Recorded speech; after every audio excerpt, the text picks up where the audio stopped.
there was this aspect which has been talked about even in traditionally, right? When we had on-prem systems, and then now we have cloud, and then we have so many SaaS apps. Things have changed in the meanwhile, but we have always talked about it, which I wanted to touch upon, which is the shadow IT part.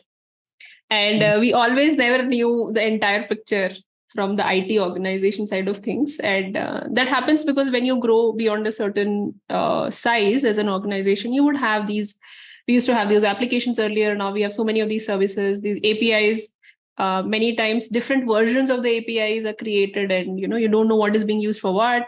We don't have that visibility, and I'm extending that to SaaS as well, right? So SaaS could also have, you're talking about hundreds of applications and hundreds of SaaS apps that an organization might have. And then there could also be a time when we don't have a visibility of a SaaS app, for example, we onboarded, years ago, and it's not being used anymore, or it has, the team itself has been dissolved and has moved somewhere else, and we're not using that. There could be a number of such applications. So how is the SaaS security platform? Is it able to actually deal with problems like this of visibility, being able to keep track of these kind of applications? So a certain aspect of it is not fully solved. I'll say, for example, the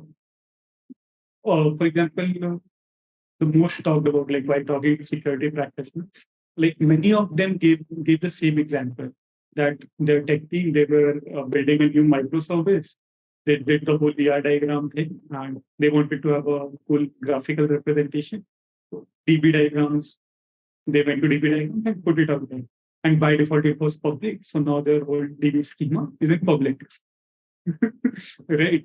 So simple things like these, like DB schema in itself might not be that harmful, but with a combination of things and having understanding of someone's schema can a lot of further to a creative person to do what to do with it. Yeah, right? yeah. So things like that. Similarly, another example that I can think of in this regard is the Miro. Like people do their mind mapping on Miro board, all things, but like by default it's public. Right.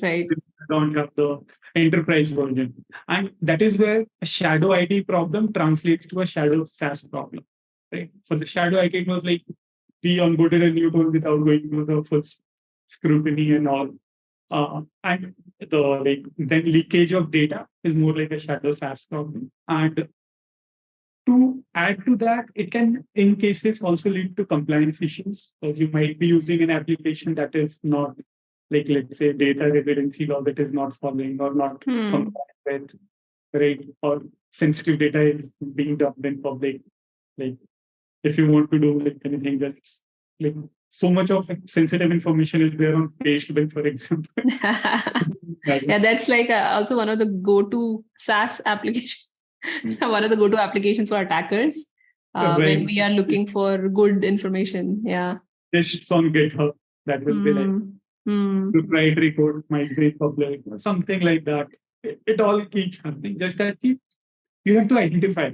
So whatever comes under the umbrella of, for example, whatever you are able to identify, security practitioners are able to bring that to a proper channel that I will take care of the required compliances. For example, if I have a software complaint, I would want my all the SaaS services that I want a stock report from them as well, right? Similarly, if I have data residency, again the same example, I would want the SaaS tool to comply with that. So I will do all those checks while onboarding the SaaS application. So once it comes via the proper channel, it's okay. But when it is a shadow SaaS, what happens is people just on their own start onboarding a SaaS application. They will go and sign up with their company email and start using it. Even that can be addressed. You can see which all company emails were used to sign up for what all apps. You can do something like intercept mails. There are endpoint security, mail endpoint security solutions as well that can help you with that. But when people do that, like what they have observed is employees then go to the extent of using their personal email. And that's where it falls outside of your umbrella. Yeah. Right. Yeah, right. Right. And like bringing back that culture of having a tool that is monitoring all your activity, logging all your activity on your machine. That sounds too corporate or like intrusive. Intrusive and not good for startups, right? Until unless there is a compliance stick in front of you, you will not go to do that. There right? is no ROI also for them, like to have an Right. entire system built to just look into endpoints. Right.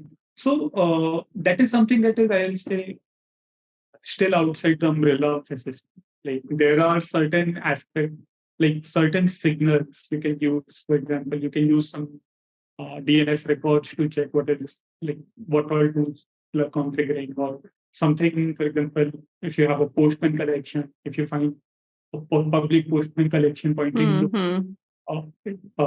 to a domain that a company own, you can flag that. So, but there is not a concrete solution per se. Right? That will cover all the cases. But yeah, like people will keep on coming with innovative solutions, and someday cover most of it, if not all.